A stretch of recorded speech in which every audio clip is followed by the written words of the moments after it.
하갈의 아들 느헤미야의 말이라. 아닥사스다 왕 제20년 기슬월에 내가 수산궁에 있는데 내 형제들 가운데 하나인 하나니가 두 사람과 함께 유다에서 내게 이르렀기로 내가 그 사로잡힘을 면하고 남아있는 유다와 예루살렘 사람들의 형편을 물은 줄. 그들이 내게 이르되 사로잡힘을 면하고 남아있는 자들이 그 지방 거기에서 큰 환난을 당하고 능욕을 받으며 예루살렘 성은 허물어지고 성문들은 불탔다 하는지라. 내가 이 말을 듣고 앉아서 울고 수일 동안 슬퍼하며 하늘의 하나님 앞에 금식하며 기도하여 이르되 하늘의 하나님 여호와 크고 두려우신 하나님이여 주를 사랑하고 주의 계명을 지키는 자에게 언약을 지키시며 긍휼을 베푸시는 주여 간구하나이다.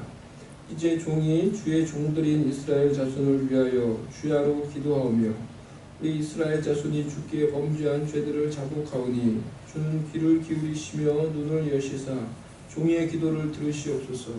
나와 내 아버지의 집이 범죄하여 주를 향하여 크게 악을 행하여 주께서 주의 종 모세에게 명령하신 계명과 율례와 규례를 지키지 아니하였나이다.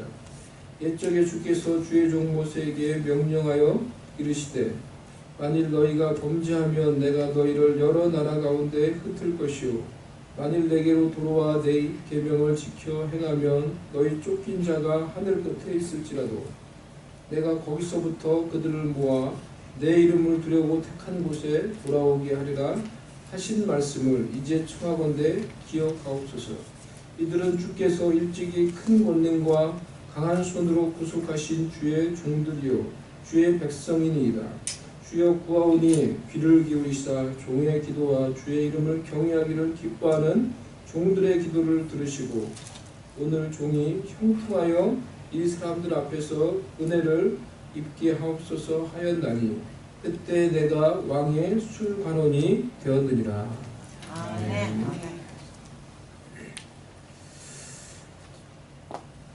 느헤미야는 이 이름의 뜻은 하나님이 위로하신다라는 그런 뜻입니다.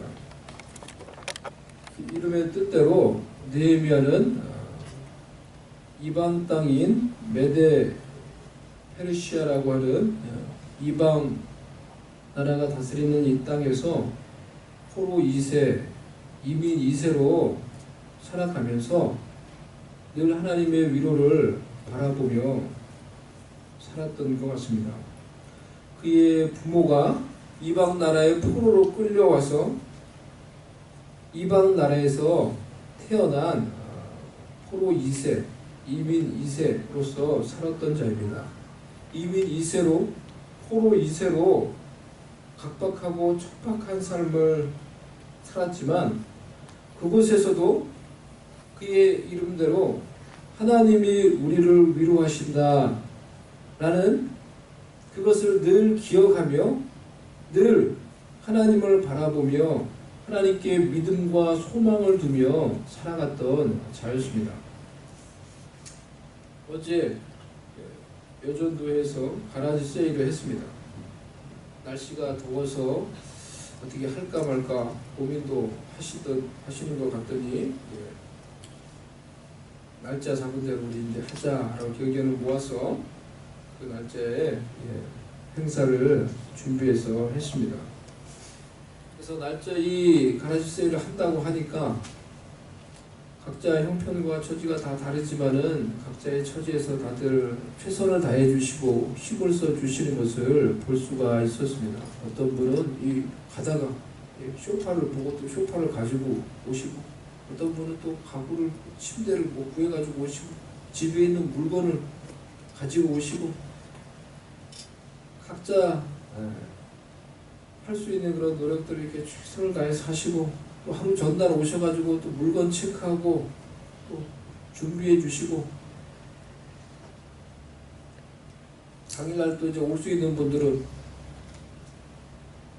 다 오셔가지고 또 자기들이 할 수 있는 그런 일들을 최선을 다해서 그렇게 하는 모습을 저도 이렇게 옆에서 도우면서 볼 수가 있었습니다. 이 마지막 정리를 할 때 그러니까 그때가 어떻게 보면 제일 힘들지 않았나 그 생각이 들어요. 이 가라지 안에서 이 옷을 많이 팔았는데도 결국 옷이 너무 많아가지고 옷을 많이 팔았는데도 그걸 이제 또 정리하신다고 다 보니까 막 땀을 엄청 흘리신 것 같아요. 땀을 비 오듯 흘리면서 그거 다 옷 정리한다고 이렇게 막 이렇게 수고하시고 막 붙어가지고 그리고 잠시 이제 앉았다가 커피 한 잔 마시고 좀 이야기하다가 수다 떨다가 이제 다들 이제 가시는데 제가 뭐 특별히 뭐 해드릴 게 없더라고요. 그래서 수고하셨습니다. 권사님 수고하셨어요. 집사님 수고하셨어요. 그 말 밖에는 제가 뭐 특별히 해드릴 게 없더라고요.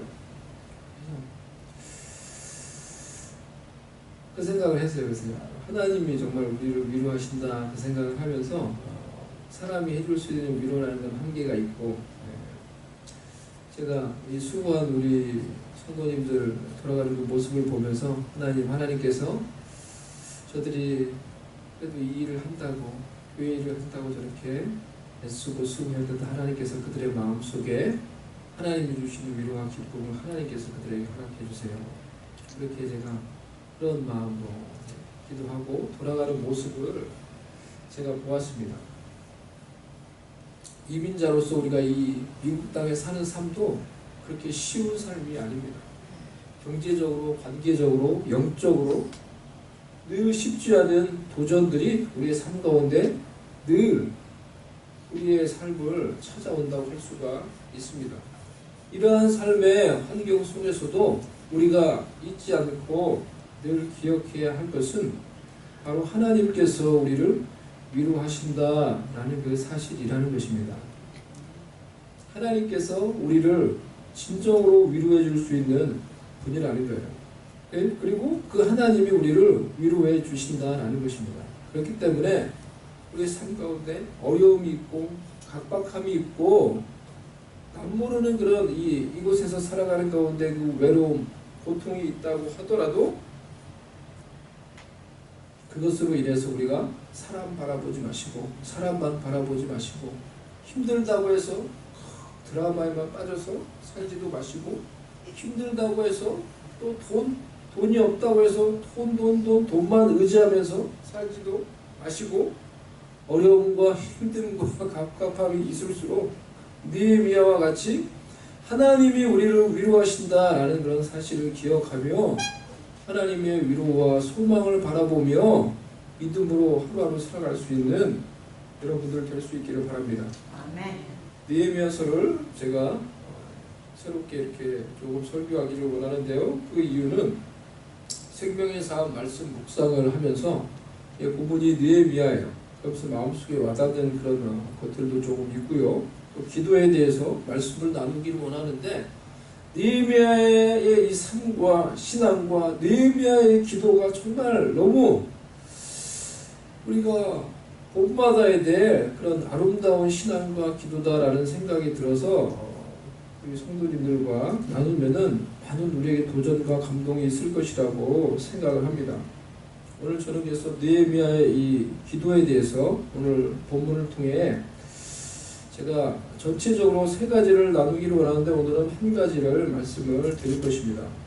근데 이 세 가지는 앞으로 우리가 우리의 삶에 제가 말씀을 나누고 우리의 삶에 구체적으로 실천하면서 적용하기를 원하는 어떤 기도의 샘플이라고 할 수가 있습니다. 그래서 우리의 삶 가운데 또 우리가 7월 첫째 주일부터 특별 작정 기도회를 하기를 원하는데 그렇게 기도할 때 마음을 먹고 우리가 기도할 때 우리가 나눴던 이 말씀을 정말 우리의 삶 가운데 실천하며 적용할 수 있는 그런 것들로 우리가 사용하기를 원합니다. 그러한 마음으로 제가 오늘 말씀을 나눕니다. 여러분들께서 잘 들으시고 여러분의 삶 가운데 구체적으로 실천하고 적용할 수 있는 그런 기도의 내용이 되기를 원합니다. 본문을 통해서 우리가 느헤미야의 기도를 알 수가 있는데 우리가 알 수 있는 느헤미야의 기도는 첫 번째로 하나님의 나라를 위한 기도였습니다. 하나님의 나라를 위한 기도였습니다. 다른 말로 하면 하나님의 마음을 품은 기도였습니다. 느헤미야는 포로 2세입니다. 사실 정확하게 말하면 느헤미야가 포로 2세인지 3세인지 정확하게 잘 몰라요. 남유다는 이 느헤미야의 고국이라고 하는 남유다는 주전 586년에 바벨론에 의해서 멸망을 당했습니다. 그리고 그 멸망 이후에 이 남유다 이스라엘 백성들은 바벨론에 의해서 다 바벨론으로 강제 이주를 당했습니다. 즉 포로로 끌려가서 바벨론에 가서 강제로 이주당해서 거기서 살게 되었던 것입니다. 그럼 느헤미야는 그 어떤 시대, 어떤 상황 가운데 태어난 사람입니까? 느헤미야가 백성들을 이끌고 느헤미야서를 보면요, 왕의 허락을 받고 3차 포로 귀환을 하는 때가 나옵니다. 근데 그때가 주전 444년입니다. 그러니까 그의 조상들이 바벨론 땅에 나라가 망해서 포로로 강제로 이주한 지 142년 정도가 지난 후에요. 즉 그의 조상들이 나라 망해서 포로로 바벨론에 끌려온 지 142년이 지나고 느헤미야가 왕의 허락을 받고 다시 거기에 살고 있는 사람들을 되돌아가는 모습이 나온다는 거예요. 나라가 망해서 바벨론이라고 하는, 벌써 이제 왕국도 바뀌었어요. 그때 같은 간에 이 바벨론이라고 하는 이 땅에 강제로 이주해서 이 이스라엘 백성들이 산 지가 100여 년이 지났습니다. 100여 년이 훨씬 지났습니다. 그 기간 중에 나라가 바뀌었어요. 바벨론이라는 나라에서 메디아 페르시아라는 새로운 또 강대국이 세워져서 그 모든 지역을 장악하고 있는 그런 시대가 되었습니다. 느헤미야는 이러한 시대 가운데서 태어난 그 땅에서, 이방 땅에서 태어난 포로 2세, 좋게 말하면 이민 2세라고 할 수가 있는 것입니다. 어려운 환경 속에서도 근데 그는 이렇게 포로 2세로, 이민자로, 이민 2세 이 후세로 이렇게 태어났지만은 이 이민자의 삶에 잘 적응을 해서 메데 페르시아 이 제국의 왕을, 그 당시에 그가 살고 있는 그 나라의 왕을 가장 가까이서 보좌하는 정치적인 실력자가 된 것입니다. 얼마나 많이 성공한 것입니까? 얼마나 그가 입지적인 인물이 된 것입니까? 비록 포로 2세로 그의 아버지는 여기에 포로로 끌려왔는데 그는 이 땅에서 태어나서 완전히 적응해서 이제는 그 나라 왕을 보좌하는 보좌관으로 이미 성공을 한 것입니다. 그래서 그 땅에서 그의 성공을 통해서 권력과 부를 누리기에 부족함이 없는 자가 된 것입니다. 그런 사람이 고국으로 돌아간 이스라엘 백성들의 환난과 고통의 소식을 듣고 그것으로 인해서 울며 금식하며 기도한다라는 것은 그가 진정 하나님의 나라를 위하는 마음을 가지고 살았던 하나님의 마음을 품은 자라는 것을 우리가 알 수가 있는 것입니다. 느헤미야 1장 1절 말씀 다시 보면요, 하갈의 아들 느헤미야의 말이라. 아닥사스다 왕 제20년 기슬월에 내가 수산궁에 있는데, 수산궁은 메데 페르시아 제국 이 아닥사스다 왕이 겨울에 묵는 겨울 궁전입니다. 느헤미야는 지금 궁전의 왕과 함께 있는 것입니다. 그런 자가 뭐가 아쉬워서 조국으로 돌아간 동포들의 이 소식을 동생을 통해서 묻고 동생이 전해주는 그 동포들의 소식에 울며 불며 금식하며 기도하는 것입니까? 한국인들이 이 미국 땅에 와서 살게 된 이 미국 이민 역사는 1903년 1월 13일 102명의 한국 이민자가 하와이 호놀룰루에 도착하면서 시작되었습니다.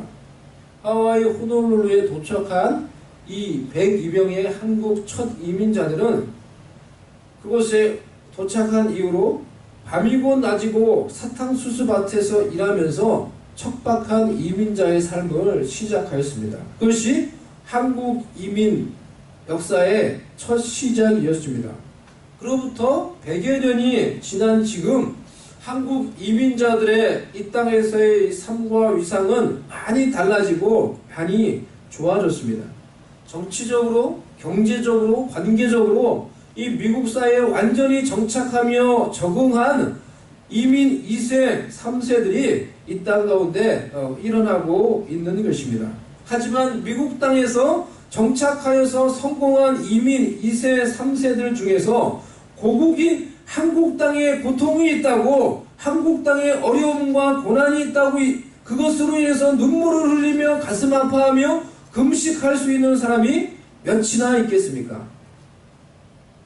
과연 몇이나 이 땅에서 이민자로서 성공한 이 이민 2세, 3세들 중에 몇이나 고국 땅에 있는 그 아픔과 고난으로 인해서 눈물을 흘리며 수일 동안 금식할 수 있겠습니까? 하나님의 마음을 품지 않고서는, 하나님의 나라를 진정으로 구하는 그런 마음을 갖지 않고서는 이 느헤미야가 드리는 기도가 우리 일상의 삶에서 쉽게 저절로 흘러나오는 기도가 아니라는 것입니다. 그래서 느헤미야의 기도를 통해서 우리가 배워야 할 첫 번째 기도는 하나님 나라를 위하는 기도, 하나님의 마음을 품은 기도를 우리가 배우고 도전해야 하는 것입니다. 우리의 기도의 사이즈가 우리의 사이즈가 되는 것입니다. 우리의 기도의 사이즈가 우리의 삶의 사이즈가 되는 것입니다. 우리는 하나님 아버지께 무엇이든지 기도할 수 있고 어떤 것이든지 아뢰 수가 있습니다. 하지만 우리가 기억해야 할 것은 우리가 기도하는 그 범위가 우리의 삶의 범위가 된다라는 것입니다. 정치적으로 경제적으로 성공한 이 포로 2세, 이민 2세인 이 느헤미야에게도 얼마든지 그의 삶 가운데 개인적인 문제와 개인적인 많은 이슈들이 있었을 것입니다. 많은 복잡한 개인적인 그런 어려움들, 그런 이슈들이 있었을 것입니다. 어떻게 하면은 지금 자신의 위치에서 이 정치적인 기반을 흔들림 없이 계속해서 견고하게 유지해 갈 수 있을 것인가? 경제적인 이슈, 어떻게 하면 내가 재테크를 해서 든든한 그런 경제적인 기반을 가질 것인가? 어떻게 내가 더 건강할 것인가? 미래, 노후 준비를 내가 이 땅에서 어떻게 할 것인가? 얼마든지 그에게 개인적이고 중요한 이슈들이 그의 삶에도 많이 있었을 것입니다. 하지만 그의 개인적인 모든 이슈들을 내려놓고 자신이 살고 있는 수산궁으로부터 1000km나 더 떨어져 있는 621마일이나 더 떨어져 있는 그 예루살렘에 살고 있는 동포들의 고난과 환난으로 그는 가슴 아파하며 금식하며 기도하였다라는 것입니다. 그것은 그의 마음속에 하나님 나라를 향한 마음이 얼마나 강했는지 라는 것을 우리가 볼 수가 있는 것입니다. 우리의 기도의 사이즈가 우리의 사이즈인 것입니다. 우리에게도 많은 중요하고도 개인적인 그런 이슈들이 있습니다. 건강의 문제, 경제적인 문제, 가정의 문제, 관계의 문제, 우리에게도 많은 개인적인 이슈와 기도의 제목들이 있습니다. 하지만 나의 개인적인 이슈들보다 더 큰 하나님의 마음을 품고 하나님의 나라를 위해 진정으로 가슴 아파하며 눈물을 흘리며 기도할 수 있다면 우리는 느헤미야와 같이 어려움과 환난의 때 하나님이 사용하시는 영적인 도구, 영적인 지도자가 될 수가 있을 것입니다. 여러분, 누가 지도자입니까? 하나님의 마음을 품고 하나님의 뜻을 위해서 기도할 수 있는 자가 사람들을, 영혼들을 하나님께로 인도할 수 있는 영적인 지도자가 되는 것입니다. 누가 하나님이 사용하시는 하나님의 사람입니까? 내 삶 속에도 여전히 개인적인 중요한 여러 이슈와 문제들이 많이 있지만 하나님의 마음을 품고 하나님 나라를 추구하며 하나님의 나라와 영광을 위해서 기도하며 부르짖으며 울 수 있는 사람이 이 시대에 하나님께서 사용하시는 하나님의 사람이 되는 것입니다. 예수님이 가르쳐 주신 주기도문을 우리가 잘 알죠. 우리가 그것을 늘 외우고 그것을 가지고 기도를 합니다. 어떻게 시작됩니까? 하늘에 계신 우리 아버지여, 이름이 거룩히 여김을 받으시오며 나라의 임하옵시며 뜻이 하늘에서 이루는 것 같이 땅에서도 이루어지이다. 오늘 우리에게 일용할 양식을 주옵시고 우리가 우리에게 죄 지은 자를 사해 준 것 같이 우리 죄를 사하여 주옵시고, 예수님이 가르치신 제자들에게 우리에게 가르치신 기도는 이와 같은 내용으로, 이와 같은 순서로 이렇게 진행이 됩니다. 예수님께서 이렇게 기도하라고 가르치셨습니다. 먼저 하나님 아버지의 이름이 이 땅에서 거룩히 여김을 받도록 기도하라는 것입니다. 하나님의 나라가 이 땅에 임하도록 하나님의 나라를 위해서 먼저 기도하라는 것입니다. 하나님의 뜻이 이 땅에 이루어지게 해달라고 먼저 기도하라는 것입니다. 그리고 나서 우리의 개인적인 중요한 이슈들, 일용한 양식을 위해서, 나의 죄를 사함받는 것을 위해서, 우리의 중요한 개인적인 이슈들을 위해서 기도하라는 것입니다. 이 순서가 의미가 있다고 생각을 합니다. 예수님께서도 믿음이 적어서 염려가 많은 제자들, 또 우리들에게 권면하며 말씀하시기를, 어떻게 너희들이 먹고 어떻게 마시고 어떻게 살까, 생활의 이슈들로 염려하지 말아라. 하늘에 계신 너희 하나님 아버지께서 이 모든 것들이 너희에게 있어야 될 줄을 안다. 너희에게 필요한 것이 있어야 될 줄을 안다 라고 말씀하셨어요. 하늘에 있는 너희 하나님 아버지께서 너희에게 이런 것들이 필요하다는 것을 아실 뿐만이 아니라 그분이 너희들을 돌보고 계시다 라고 말씀을 하셨습니다. 그러니 이것을 믿고 염려하지 말아라 라고 말씀을 하셨습니다. 대신에 너희는 먼저 그의 나라와 그의 의를 구하면서 살아가라. 그러면은 너희에게 필요한 이 모든 것, 생활의 이슈, 경제적인 문제, 건강의 문제, 가정의 문제, 관계의 문제, 너에게 그 필요한 그 모든 것들을 하나님이 채우시고 돌보시며 너를 인도하시고 너를 도우시는 것을 너의 삶 가운데 경험하며 누리며 살 것이다 라고 약속하며 말씀을 하고 계시는 것입니다. 그렇기 때문에 하나님께서 우리에게 이 모든 것, 건강과 경제와 관계와 가정과 우리에게 필요한 이 모든 것이 있어야 되는 줄 아시고, 또 그 하나님이 우리를 돌보시고 계시다 라는 것을 우리가 진정으로 믿을 수 있는 믿음이 있으면은 우리의 삶 가운데 어려움이 있더라도 그 믿음으로 말미암아 하나님이 주시는 평강을 소유할 수 있을 것입니다. 아멘? 아멘, 아멘. 그 믿음이 있으면은 내 삶 가운데 어려움이 있지만은 어려움 속에서도 하나님 아버지께서 말씀하신 대로 하나님 아버지가 나를 돌보신다라는 것에 대한 믿음이 있으면은 하나님으로부터 오는 평강을 소유할 수가 있는 것입니다. 그리고 믿음으로 하나님이 주시는 평강을 어려움 가운데서 또 우리가 가질 수 있게 되면은 그 믿음과 여유로 예수님께서 하신 말씀대로 너희는 먼저 그 나라와 그 일을 구하라 라는 말씀에 순종하며 하나님의 마음을 품고 하나님의 나라를 위해서 우리도 기도할 수 있게 될 것입니다. 아멘. 아멘. 이용규 선교사님이라는 분이 쓴 떠남이라고 하는 책을 제가 요즘에 조금씩 읽고 있습니다. 이용규 선교사님이라는 분 아세요?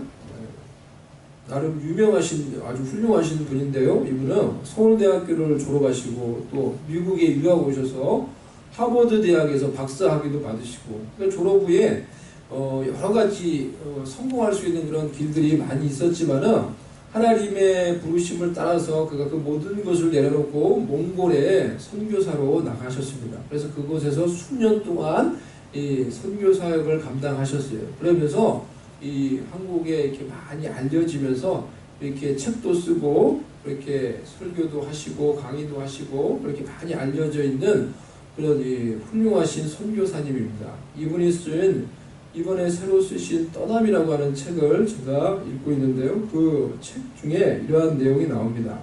그 책 내용에 보면은 그 선교사님이 시베리아 지역에 가서 그 현지에 있는 교회의 한 목사님을 만난 그런 내용이 나옵니다. 시베리아 얼마나 허허벌판이죠. 우리가 안 가봤지만 뭐 이야기 많이 들었잖아요. 그 허허벌판, 영적으로도 그 황량한 그 지역에 있는 한 교회 목사님을 만났는데 그 교회는 그 영적으로 그렇게 황량한 그 지역, 그 도시에서 그래도 가장 강력한 성령의 역사와 영적 어떤 부흥의 역사를 일으키고 있는 그런 교회였습니다. 그 교회가 아주 그 지역 가운데 그 척박한 땅에서 강한 성령의 역사를 일으키면서 그 영적인 어떤 이 부흥들을 일으키고 있는 거예요. 그래서 교회에서 사역하고 있는 사역자들의 이 모습이 뭐 대략 이런 거예요. 어떤 교도소 선교를 하는데 이 교도소 선교를 하는 사역자가 교도소에 가서 이 교도소 이 죄수들을 만나서 탁 사랑해주고 이렇게 하면서 하는 말이 나도 당신들과 같이 범죄를 저질러서 교도소에 들어와서 생활했던 죄수였습니다. 그런 얘기를 하는 거예요. 그러면서 복음을 쫙 전하는 거예요. 그러니까 이 죄수들의 마음이 탁 열리고 이 교도소 이 분위기 전체가 완전히 다 바뀌는 거예요. 그렇게 해서 막 교도소 사역을 하고 그런 사역자가 있고 어떤 분은 마약 중독자였는데 예수 믿고 회복이 되어서 마약 중독자들을 그분이 그 마약 중독자들에게 복음을 전하며 그들을 회복시키는 그런 일들을 하는 거예요. 그래서 교회 안에 다양한 그런 놀라운 기적과 변화의 그런 일들이 일어나고 있는 것입니다. 이용규 선교사님이 그래서 한 번은 그 담임 목사님과 개인적으로 이렇게 만나서 이야기하는 시간에 마음속에 있는 질문을 하나 드렸습니다. 목사님, 제가 기도하고 또 이렇게 생각을 해보는데 이 교회가 이렇게 이 지역 가운데서 놀랍게 어떤 성령의 역사와 영적인 어떤 부흥과 변화의 역사가 일어나고 있는데 그런 놀라운 변화가 일어나는데 어떤 중요한 어떤 이 계기가 되고 그런 어떤 비밀이 되는 일이 있었던 것 같습니다. 그 놀라운 변화가 일어나게 됐던 어떤 그 비밀에 대해서 저에게 말씀을 해 주실 수 있습니까? 라고 이렇게 목사님께 여쭤봤다고 합니다. 그러자 담임 목사님이 조금 망설이다가 그것에 대해서 말씀을 해 주시는 것이었습니다. 자기에게 고등학생이 되는 그런 아들이 있었습니다. 그 목사님께. 근데 하루는 그 아들이 학교에 갔다가 돌아오지 않는 것이었습니다. 며칠이 지나도 그 아들이 돌아오지 않았습니다. 그래서 온 가족이 걱정하며 수소문하며 그 아들을 기다리고 그 아들을 찾아 헤매었습니다. 그런데 한 달이 지난 후에 그 아들은 시신이 되어서 돌아왔습니다. 누군가가 그 아들을 죽인 것입니다. 목사님은 너무 큰 충격을 받고 아픔과 상처를 입고 내가 더 이상 이 지역에서 살 수도 없고 사역할 수도 없다. 나는 이제 이 지역을 떠날 것이다. 확정을 하고 이제 이 지역을 떠나기로 마음을 먹었습니다. 내가 더 이상 여기서 내 아들을 죽인 이 도시에서 내가 살 수도, 내가 사역할 수도 없다.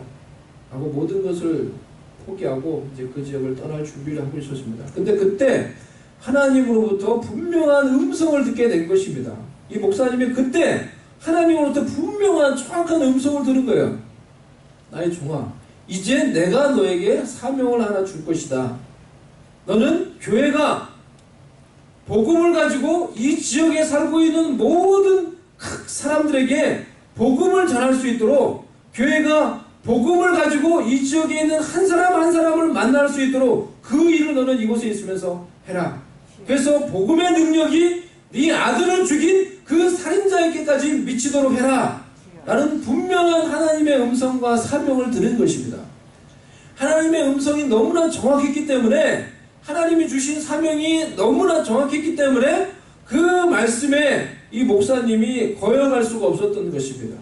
그래서 다시 마음을 새롭게 하고 그 하나님이 주신 음성과 사명에 순종하는 마음으로 그곳에서 더욱더 열심히 사역을 감당했던 것입니다. 그 이후부터 교회 가운데 놀라운 변화와 성령의 역사가 일어났던 것입니다. 아들을 죽였던 도시, 얼마나 황량했든지 얼마나 척박했든지 학교 공부하러 나간 아들이 돌아오지 않고 아들이 죽어서 돌아오는 그 도시, 그래서 그 도시를 떠나려고 하는데 하나님께서는 그 아픔과 고난을 가지고 있는 그 사람에게 사명을 주시는 것입니다. 너는 그의 그러한 상황 속에서도 먼저 그의 나라와 하나님의 의를 구해라 하고 사명을 주신 것입니다. 그리고 그 사명에 그 목사님이 순종했을 때 그 교회를 통해 놀라운 일들이, 성령의 역사들이 일어나게 되었다라고 그 목사님이 말씀을 해 주셨다라는 것입니다. 아멘. 우리는 내가 지금 어렵기 때문에, 나의 삶이 힘들기 때문에 이 문제가 해결이 되면은, 내 삶이 조금 좋아지면은, 그때 내가 하나님을 위해서, 교회를 위해서 하나님의 나라를 구하며 순종하며 살 것입니다. 얼마나 많이 이런 식의 기도와 이런 식의 마음과 자세를 가지고 우리는 살아가는지 모릅니다. 하지만 하나님은 그런 우리에게 말씀하시기를, 너는 지금 너의 상황 속에서 먼저 그의 나라와 그의 일을 구하라. 그러면서 살아가라. 그러면 너를 통해 나의 뜻이 이루어질 것이고, 내가 너를 이끌고, 내가 너를 인도하고, 내가 너를 도우며 너의 삶의 필요를 채운다는 것을 네가 경험하게 될 것이다 라고 우리에게 약속하며 말씀해 주고 있는 것입니다. 우리가 이번 주간 또 앞으로 우리의 삶에 적용하며 실천하기를 원하는 첫 번째 기도는 이것입니다. 먼저 하나님의 나라, 하나님의 뜻과 하나님의 의를 구하며 기도하는 것입니다. 지금 내가 처해 있는 이 상황 속에서 아픔이 있지만, 고통이 있지만, 먼저 하나님의 나라와 의를 구해라 라는 말씀에 순종하며 하나님의 나라를 위해서 기도하는 것입니다. 우리가 하나님의 마음을 품고 하나님의 사이즈로 하나님의 나라를 위해서 기도하면은, 우리는 이 시대의 느헤미야가 되어서 영적으로 황폐하여 무너져 있는 가정을 세우고, 교회를 세우고, 사회를 세우며 이 시대에 무너져 있는 영적 성벽을 세우는 일에 쓰임받는 하나님의 도구가 될 수 있을 것입니다. 아멘. 눈을 들어 밭을 보라. 기어져 추수할 때가 되었다라고 말씀하신 예수님의 말씀처럼, 이제 나의 시선을, 나의 이슈, 나의 문제, 나의 고통에서 잠시 떼어서 하나님의 마음을 품고 우리가 세상을 둘러볼 수 있기를 바랍니다. 무너져 있는 세상, 무너져 있는 가정, 무너져 있는 교회, 무너져 있는 하나님의 백성들, 영적으로 유리방황하는 하나님이 사랑하시는 영혼들을 우리가 볼 수 있기를 바랍니다.